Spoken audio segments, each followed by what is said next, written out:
Welcome back everyone. Today we're heading to Lago Maggiore, home of postcard-worthy scenery, technical wizardry and emotional trauma. This isn't just any race, this is a top split race, 4 laps, racing medium tyres and a lobby so stacked it's just full of A-class drivers. This is the kind of lobby where if you sneeze mid-corner, someone behind you will set a purple sector whilst overtaking your soul. So lights out and we're off, and instantly you feel it, the pressure, the intensity, the awareness that you're surrounded by drivers that have reflexes sharper than your kitchen knives.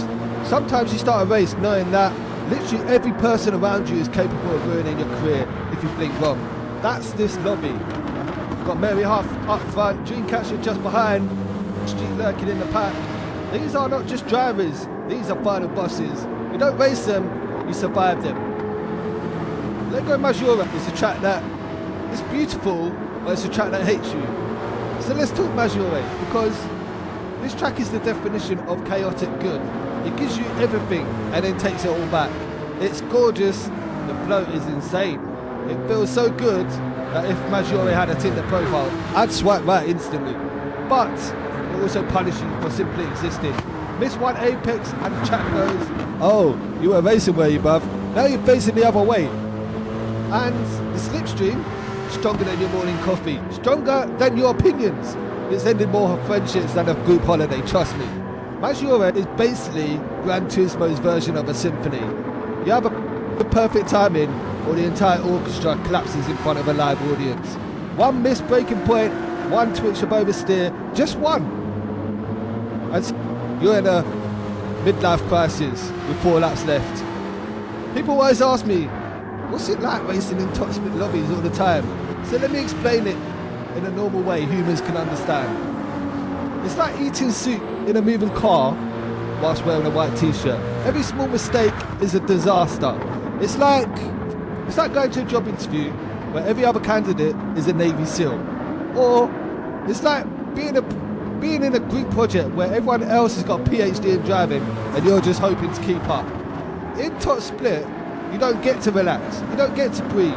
Your heartbeat is basically running at 120 BPM for the entire race, like you're doing a spin class at the gym. The mental pressure alone could power a small European village. Obviously I've got the dreaded penalty, and obviously if I breathe wrong, I blink wrong, a curb looks at me funny and the game hits me with a 1 second penalty.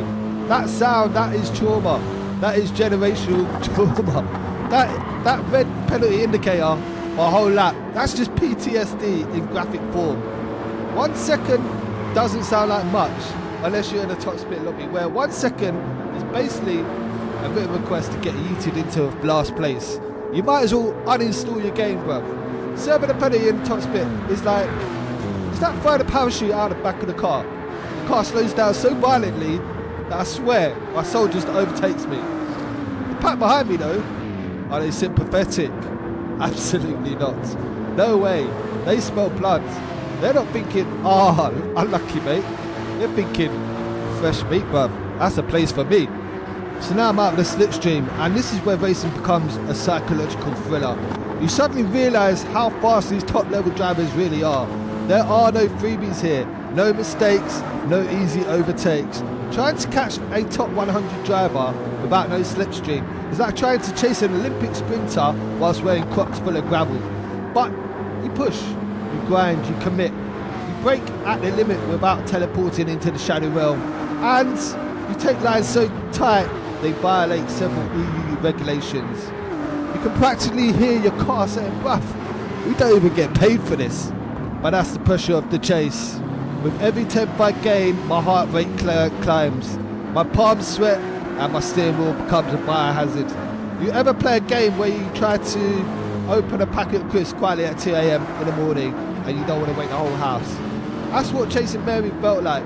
Every moment delicate, precise, risky, and suddenly, slipstream, it finally comes back into range. The car wakes up like it just downed an energy drink. The track shrinks, the sector times drop, hope returns. I feel like a villain entering the final act of a Marvel movie. But Mary's driving like she's in a Formula 1 team. They don't crack, they don't blink, they don't breathe incorrectly. At this level, nobody crumbles, nobody gives you anything. You have to pry positions out of their cold, perfectly controlled hands.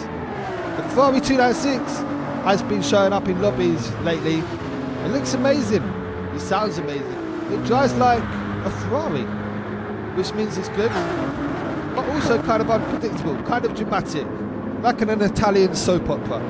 Not OP, not weak, just vibing. What do you think? I mean, future sweaty pick, or just a garage decoration? Who knows? But look, sport mode, PD. We need to talk. Look, like 2 new tracks, love it. 1 new GR3 car, appreciated. But for sport mode grinders, this is like being handed a cupcake when you order the whole bakery. We want more.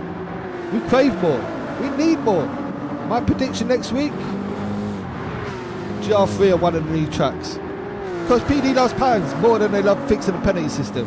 But seriously, what do you want to see? Full endurance, more tyre strategies, BOP changes.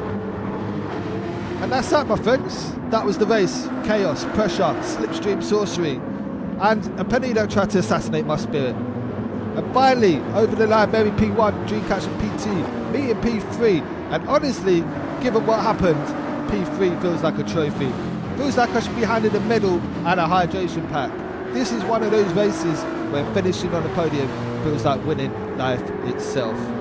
But if you enjoyed watching me suffer in glorious 4K, smash that like button, drop a comment and let me know. Until next time, hopefully I'll catch you on track.